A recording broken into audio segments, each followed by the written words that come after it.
कहा पांडवों को विजय कैसे दे दें, अभी हम जिंदा बैठे। और जब तक कृपाचार्य बैठे हैं, कृतवर्मा बैठा है, धृतराष्ट्र बैठे हैं, गांधारी बैठी है, और भी थे 5-6 लोग और, ये हम सब जिंदा बैठे हैं, तो अभी हम पांडवों को विजय नहीं दे सकते, अभी तो लड़ना है पांडवों को। भगवान कृष्ण ने मन में सोचा, बताओ बेचारे, जो दुर्योधन था वो तो मरी गया, दुशासन था वो मरी गया, ये सब मर गए, अब जीत भी लेंगे तो इनको मिलना है राज्य। भगवान कृष्ण ने कहा नहीं नहीं, कौरव और पांडवों का युद्ध अब समाप्त हो रहा है। नहीं, युद्ध ऐसे समाप्त नहीं हो सकता, विजय निश्चित करना पड़ेगी कि विजय किसकी हुई है। जब तक उसकी सेना शामिल है, कौरवों की सेना शामिल है, जब तक कौरवों की पक्ष के लोग जिंदा हैं, तब तक विजय हम पांडवों को नहीं दे सकते। आप लड़िए, युद्ध लड़िए।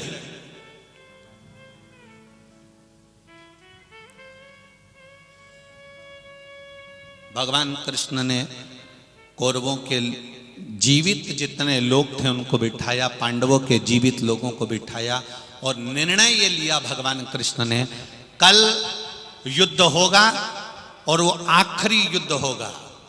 3 बाण पांडवों की ओर से चलाए जाएंगे और 3 बाण कौरवों की ओर से चलाए जाएंगे। ये 3 बाण जो पांडवों की ओर से चलेंगे, जो कौरवों की ओर से चलेंगे, इसके बाद जिसकी जीत हो गई हो गई, कोई मर गया तो मर गया, और अगर नहीं मरा तो यह माना जाएगा कि युद्ध यहां समाप्त किया जाता है। उसके बाद धृतराष्ट्र और गांधारी जिसको चाहें सिंहासन पर बिठा सकते हैं। अब 3 बाण पांडवों को चलाना है और 3 बाण कौरवों को चलाना। अब कौरव तो कोई बचे नहीं थे, केवल कृतवर्मा, कृपाचार्य आदि जो बचे थे बस वही थे। देखिएगा जरा, इस कथा को हमने पुण्य शिव महापुराण की कथा को अभी तक इतनी कथाओं में कभी नहीं लिया, पर कहीं इस मालेगांव का कोई पुण्य होगा, इसलिए ये पुण्य शिव महापुराण कथा चल रही है।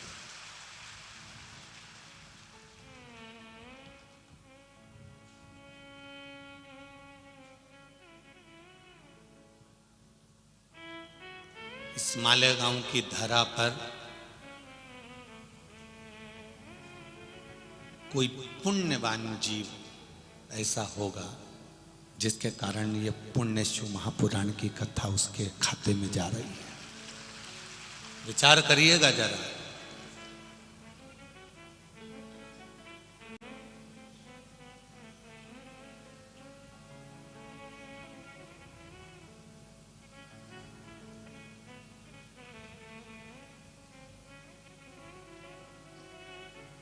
तीन बाण पांडवों की ओर से चलना है, 3 कौरवों की ओर से चलना है। भगवान सुबह का समय था, रथ पर तैयार होकर बैठ गए। अर्जुन ने रथ साध लिया, सामने कौरवों की सेना थी, कृपाचार्य थे, कृतवर्मा थे, सब थे। इधर पांडवों की सेना में पांडव थे और इनके साथ के भी थे। भगवान ने कहा आज आखिरी युद्ध है, जीतना तो है चाहे कुछ भी हो जाए, कुछ भी हो जाए। अब जरा ध्यान लगाना इस महाभारत के इस उद्योग पर्व पर। अगर आपके यहाँ महाभारत की पुराण, महाभारत की पोथी हो तो पढ़ना उस उद्योग पर्व को। उठाया, अर्जुन से कहा भयंकर बाण निकाल ले, भयंकर बाण। और अर्जुन ने पहला बाण अग्नि बाण उठाया, और अग्नि बाण उठाया तो भगवान कृष्ण ने कहा रुक अर्जुन, पहले बाण मुझे दे। भगवान ने उसको बाण को हृदय से लगाकर भगवान कृष्ण ने कहा मैंने जो गोवर्धन पर्वत उठाया था, ब्रज की रक्षा करी थी, ब्रज की रक्षा करने में, ब्रजवासियों की रक्षा करने में और गोवर्धन पर्वत को उठाने में जो मुझे पुण्य मिला था, वो सारा की सारा पुण्य इस बाण में चले जाए और कौरवों को नाश कर दे।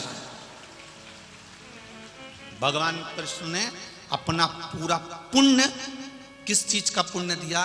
गोवर्धन पर्वत उठाने में, ब्रजवासियों की रक्षा करने में। जो मुझे पुण्य मिला था वो पुण्य इसमें चले जाए। अब तो वो बाण, अग्नि बाण और भयंकर हो गया, और भयंकर। भगवान मुस्कुराकर बोल रहे हैं, अर्जुन छोड़। अर्जुन बाण छोड़ता है, सामने से बाण आता है। कृतवर्मा ने अपना बाण लिया और बाण को सिर पे लगाकर भगवान से कहा, मैंने अगर एक पत्नी व्रत का पालन किया हो, कृतवर्मा कहता है, मैंने जिंदगी में किसी स्त्री को गलत दृष्टि से नहीं देखा हो, तो उसका जो पुण्य हो वो इस बाण में आ जाए। और छोड़ दिया। भगवान कृष्ण का बाण पीछे और कृतवर्मा का बाण आगे था। केवल किसी नारी को कृतवर्मा ने कभी गलत दृष्टि से देखा ही नहीं था। अब बताओ, ब्रजवासियों के प्राण बचाने से जो पुण्य मिला था, उससे बड़ा पुण्य था किसी नारी को गलत दृष्टि से नहीं देखने में। यह पुण्य मेरे भारत भूमि का पुण्य था। यह पुण्य मेरे भारत भूमि का प्रथम पुण्य था। मेरे भारत का इतिहास कहता है, मेरे भारत की भूमि का एक आनंद कहता है, मेरे भारत भूमि का ये आनंदमय पुराण शास्त्र कहते हैं कि अपनी दृष्टि से कभी किसी नारी को गलत दृष्टि से मत देखो। एक नारी को कभी गलत दृष्टि से मत देखना। लंकाधिपति रावण ने नारी को गलत दृष्टि से देखा था, पूरा कुल डुबोकर बैठ गया था। कौरवों ने द्रौपदी को गलत दृष्टि से देख लिया था, पूरा कुल डुबोकर बैठ गए थे। एक भीष्म पितामह भी भगवान की गोद में बैठना चाहते थे।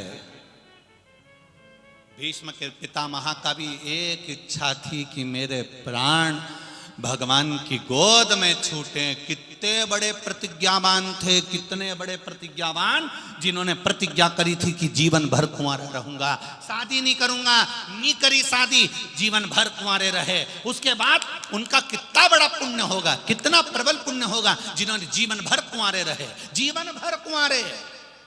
तो उनको अंतिम इच्छा उनकी थी कि भगवान की गोद में मरूं, पर मरे कहां?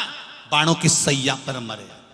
भगवान कृष्ण ने पूछा, भीष्म पितामह क्या हुआ? पितामह कहते, मैं बाणों के सैया पर मर रहा हूं। मैंने सुना है त्रेता में भगवान राम आए थे और उन्होंने वो पक्षी को, जटायु को अपनी गोद में रखा था। अंतिम संस्कार मेरे राम ने किया था। एक पक्षी को भगवान गोद में रख लेता है, एक पक्षी को भगवान अंतिम संस्कार कर देता है, और मेरे सामने भी वही राम खड़ा है कृष्ण के रूप में। तो कृष्ण मुझे गोदी में क्यों नहीं लेता? कृष्ण मेरा अंतिम संस्कार क्यों नहीं करता? तब भगवान कृष्ण ने कहा, सुनो भीष्म पितामह, यह कर्म का खेल है। उस पक्षी ने एक अबला स्त्री को रोते हुए देख लिया था तो रावण से भिड़ गया था, और एक अबला स्त्री का वस्त्र खींचते हुए तुमने देखा, एक शब्द मुंह से नहीं निकला, इसलिए तुम बाणों की सैया पर मर रहे हो और वह राम की गोद में मर रहा है।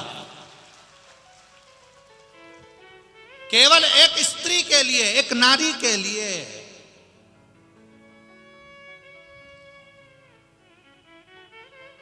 वो जीजाबाई भोसले,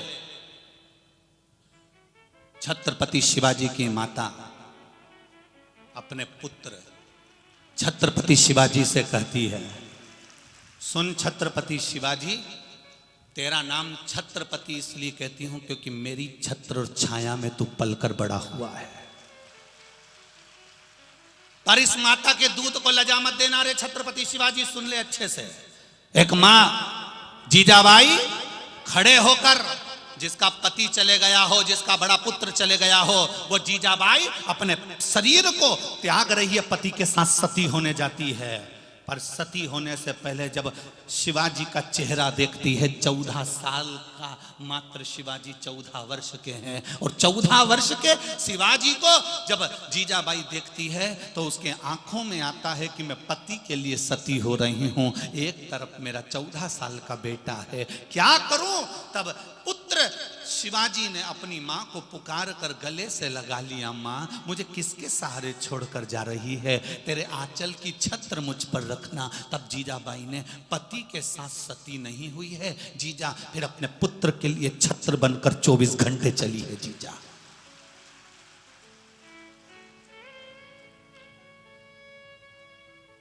वो जीजा अपने पुत्र शिवाजी के साथ छत्र बनकर चली है। एक बेटा तुम्हारा जरा सा गलत काम में जा रहा है, एक बेटा कॉलेज के लड़कों के साथ बिगड़ रहा है, एक बेटी तुम कह रहे हो कि ये करना है और वो गलत जगह पर जा रही है, एक बेटी किसी दूसरे धर्म में विवाह करना चाह रही है। ये कैसे हो गया भाई? कारण केवल एक था, शिवाजी भी तुम्हारे जैसा ही था, शिवाजी भी तुम्हारे जैसे ही थे, पर उनकी मां जीजाबाई थी। आज माओं में कुछ ना कुछ थोड़ा सा भाव प्रकट नहीं हो पा रहा, इसलिए शिवाजी जैसी औलाद नहीं हो पा रही है। इसलिए छत्रपति शिवाजी जैसी औलाद नहीं हो पा रही है। जिस दिन तुम जीजाबाई बन गए, सुन लो रे मराठवाड़ा के लोगों, महाराष्ट्र ये वीरों की भूमि है, यहां से इतने वीर निकले हैं और इतने संत निकले हैं कि दुनिया में इतने संत नहीं और ना इतने वीर नहीं। ये महाराष्ट्र वीरों की भूमि है, यहां से स्वामी समर्थ जैसे, नामदेव जैसे, तुकाराम जैसे, मुक्ताबाई जैसे, ना जाने कितने कितने संत इस महाराष्ट्र की भूमि से निकले हैं। जितने भारत को संत दिए हैं वो महाराष्ट्र ने दिए हैं, जितने वीर दिए हैं वो महाराष्ट्र ने दिए हैं। और आज अगर यहां लोग भटक रहे हैं, भ्रम में पड़े हुए हैं, जरा सा बेटियां पढ़ ले और के हम दूसरे धर्म में शादी करेंगे, कोई कहते हम वहां जाएंगे, कोई कहते तो मतलब गलती तुम्हारी है। वो तो शिवाजी बनने को तैयार था, पर जीजाबाई तू नहीं बना पाई, तुम्हें बनाना है, गलती तुम्हारी। युद्ध का मैदान, युद्ध का मैदान,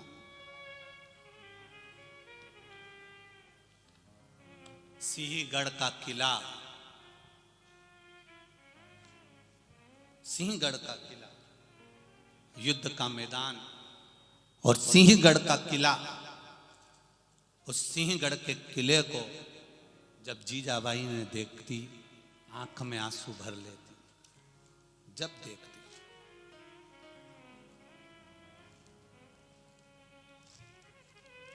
अब सिंहगढ़ के किले को जब जीजाबाई देखती, आंख में आंसू भर लेती।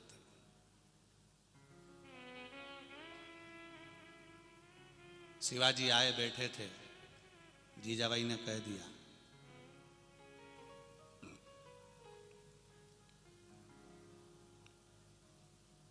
ये किला मुझे लज्जित करता है। इस किले पर जो विदेशियों का जो ध्वज लगा हुआ है, झंडा लगा है, इस ध्वज पर शिवाजी, ये विदेशी ध्वज की जगह,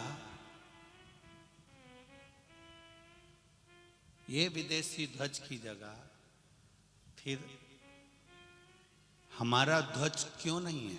शिवाजी कहते हैं, मां समय आएगा, बहुत सेना है उनके पास में, बहुत बोल्ड हैं वो, बहुत दम है उनमें। तो जीजाबाई कहती है, क्या मेरे दूध में दम नहीं है? जीजाबाई का शब्द था, क्या मेरे स्तन से जो दूध पिया है शिवाजी तूने, क्या उस दूध में दम नहीं है? कल की तारीख में ये विदेशियों का झंडा हटकर भगवा झंडा में लहराना चाहिए, तो मैं जान जाऊंगी शिवाजी तुझको। आप शिवाजी कहते हैं, मां बहुत बोल्ड हैं, मां ने कहा सामने उस कुर्सी पर चूड़ियां रखी हैं शिवाजी, याद रखना। शिवाजी ने उसी समय पर एक पल की देरी नहीं करी, एक पल की देरी नहीं, और तानाजी को बुलाया और कहा करो तैयारी, वो कितना भी बोल्ड होगा एक बार घुसे तो सही, फिर देखा जाएगा। ये माँ है। और तानाजी के साथ में चढ़ गए, सीधी सीधी दीवार पर पहुंच गए ऊपर। जो युद्ध प्रारंभ हुआ, तानाजी के प्राण चले गए। शिवाजी की आंख में एक क्षण का जल आ गया, जो मेरी जिंदगी का साधन था वो भी चला गया।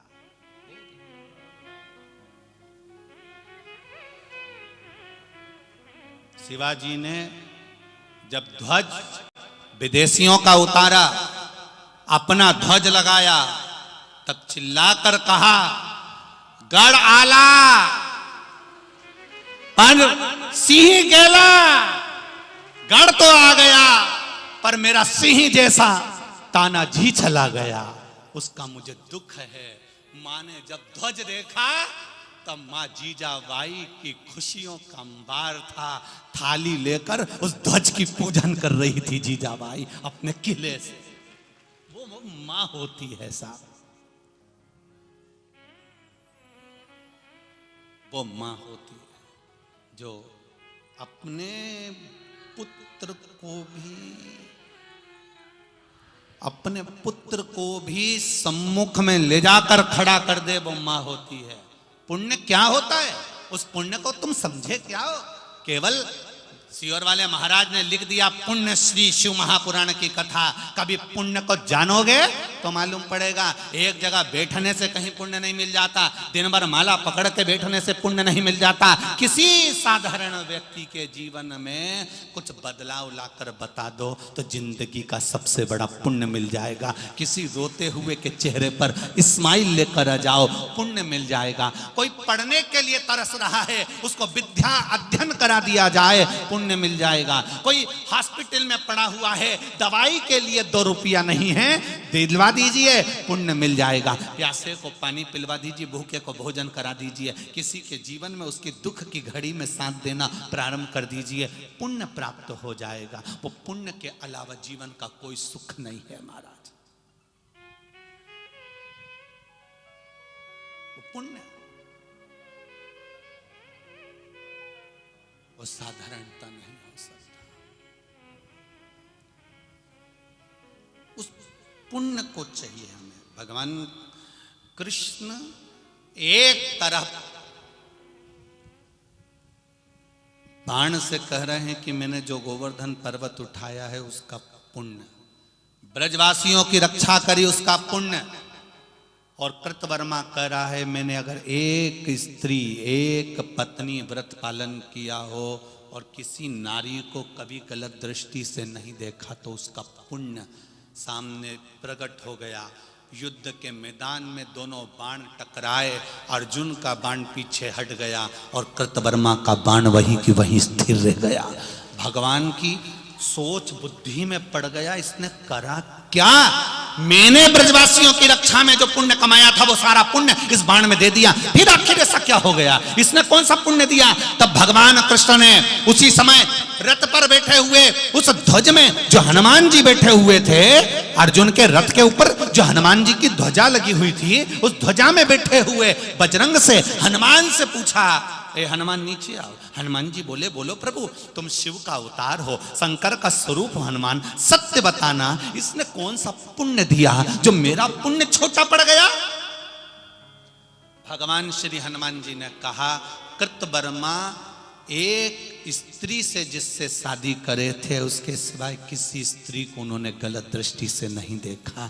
जब कोई व्यक्ति अपनी दृष्टि से किसी नारी को गलत नहीं देखता तो वो जिंदगी का सबसे पुण्यवान जीव कहलाता है, सबसे पुण्यवान। आपका पुण्य छोटा पड़ गया वसुदेव, हे कृष्ण आपका पुण्य छोटा पड़ गया, अर्जुन का पुण्य छोटा पड़ गया, पांडवों का पुण्य छोटा पड़ गया, और उस कृतवर्मा का अकेले का पुण्य भारी पड़ गया।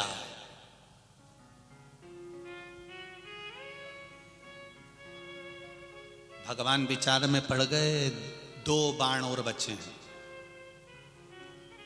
कितने बच्चे रहे मालेगांव वालों? केवल 2 और बचे हैं और युद्ध समाप्त। और ये 2 बाण के बाद अपन भी आज की कथा समाप्त कर देंगे बेचारे, क्योंकि ये 2 बाण बहुत लंबे चलने वाले हैं। कोई आज तक चलेंगे? 7 दिन पूरे निकल जाएंगे, तब तक पूरे नहीं होंगे। उसका पुण्य तो देखो कितना प्रबल था, कोई सहज है क्या? 2 बाण और बचे हैं, साधारण नहीं है वो 2 बाण। भगवान विचार कर रहे हैं, सोच में पड़े हैं। अब पूरा समय निकले जा रहा है और ये दूसरा बाण चलने वाला है। अब मैं क्या करूं, क्या विचार? तब विचार किया गया। भगवान कृष्ण को याद आया कि मैं भगवान विष्णु हाथी का पांव छुड़ाया था, द्रौपदी का चीर बढ़ाया था, प्रहलाद और ध्रुव को दर्शन दिया था।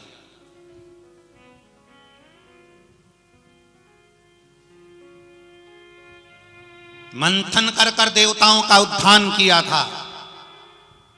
भगवान कृष्ण अर्जुन से कहते हैं दूसरा बाण उठा ले। उठा, अर्जुन ने फिर अग्नि बाण उठाया। भगवान कहते हैं अब की बार नहीं बच पाएंगे, ये कौरव ला मुझे दे।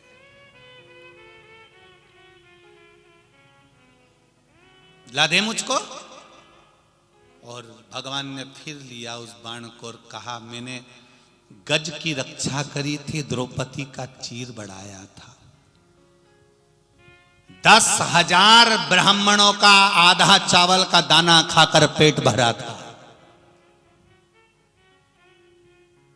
प्रहलाद, ध्रुव जैसे जीवों को दर्शन दिया था और ना जाने कितने जीवों का मैंने कल्याण करा था। उन सबका पुण्य जो मेरे खाते में है वो इस बाण में आ जाए। ये पुण्य की लड़ाई हो रही है, जरा ध्यान देना। कितनी विचित्र लड़ाई है ये पुण्य की। जो महाभारत के युद्ध में जब कौरव मर चुके थे, दुर्योधन, जरासंध सब मर चुके थे, उसके बाद का जो युद्ध था, शायद तुमने उसको टीवी पर देखा और दिखाने वालों ने नहीं दिखाया, पर उस युद्ध को समझना है हमको। जो महाभारत में वेद व्यास जी ने उद्योग पर्व में लिख कर रखा कि आखिर ऐसा क्या था उस युद्ध में कि कौरव और पांडवों के उस युद्ध के, कौरवों के मरने के बाद तो युद्ध समाप्त हो गया था, हमने तो यही सुना, पर उसके बाद भी युद्ध चला और वो युद्ध केवल पुण्य का युद्ध था। भगवान कृष्ण के पुण्य और कृतवर्मा के पुण्य का युद्ध था, जो कि साधारण युद्ध नहीं था।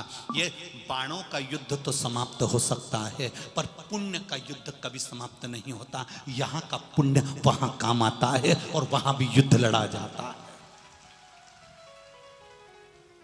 यहाँ के पुण्य वहां काम आएंगे। आपने 1 गिलास पानी पिलाया है, 1 अन्न का दाना खिलाया है, किसी का आतिथ्य करा है, किसी का सत्कार करा है, किसी को सम्मान दिया है, ये पुण्य तुम्हारा कहां काम आएगा? जब मालूम पड़ेगा। वहां जाकर तुम्हें रोना नहीं पड़ेगा, आंख में आंसू नहीं आएंगे। पूछेंगे लोग, चित्रगुप्त महाराज कहेंगे कमला आई है, क्या करना है इसका? भगवान बोलेंगे इसके पुण्य और पाप गिनो जरा कितने हैं। अरे दिन भर झूठ बोलती थी, दिन भर होटले पे बैठी रहती, दिन भर बड़बड़ करे, गालियां दे, अपशब्द कहे। तो भगवान बोले कुछ पुण्य करा इसने? हाँ, एक पुण्य करा था। क्या? जब मालेगांव में शिव महापुराण की कथा हुई तो वहां जो भोजन भंडारा चल रहा था, मां बैठ के पूड़ी बेल रही थी। भगवान ने कहा बैकुंठ भेज दो, बैकुंठ भेज। वहां बैठ के पूड़ी बेल रही थी।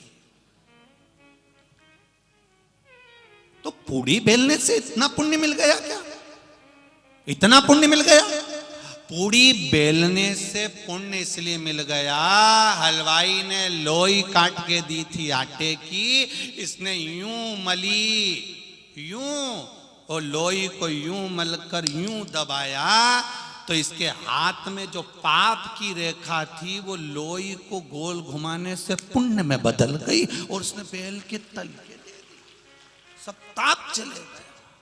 अब मेरा निवेदन है तुम सब मत पूड़ी बेलने चलिए जाना, तुम्हारा क्या भरोसा नहीं था, तुम के सियोर वाला महाराज बोला और तुम सब पूरी बेलने चली जाओ, इंतजार करते। अब मालूम पड़े वहां पर जितनी समिति लगी हो वो हमको ढूंढ रही हो। सियोर वाले महाराज बड़ा पागल करके रखा है, बताओ यहाँ इतने सारों को पूरी बेलने भेज दिया, खाएगा कौन, ये सब बेल के चली जाएगी। बढ़िया था, ये पुण्य है हमारा।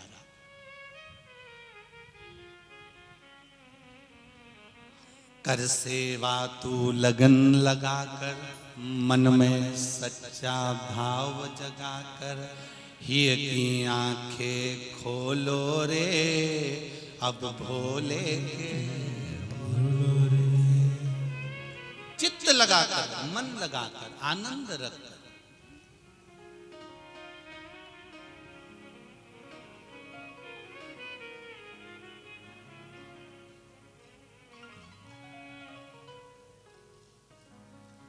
इस चित्त को, इस मन को भगवान में समर्पित करो।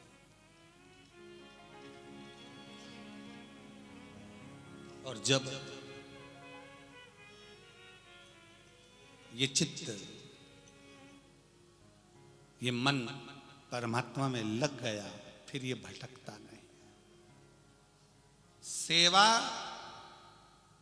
करते समय जब आप पूड़ी बेल रहे हो, लोई बना रहे हो, तब जो माताएं बैठी है वो मंत्र उच्चारण कर रही है, श्री शिवाय नमस्तुभ्यं, उच्चारण कर रही है, उसका फल मिल रहा,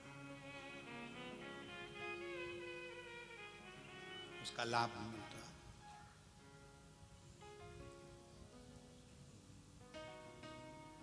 शिव के सिवा कहीं दिल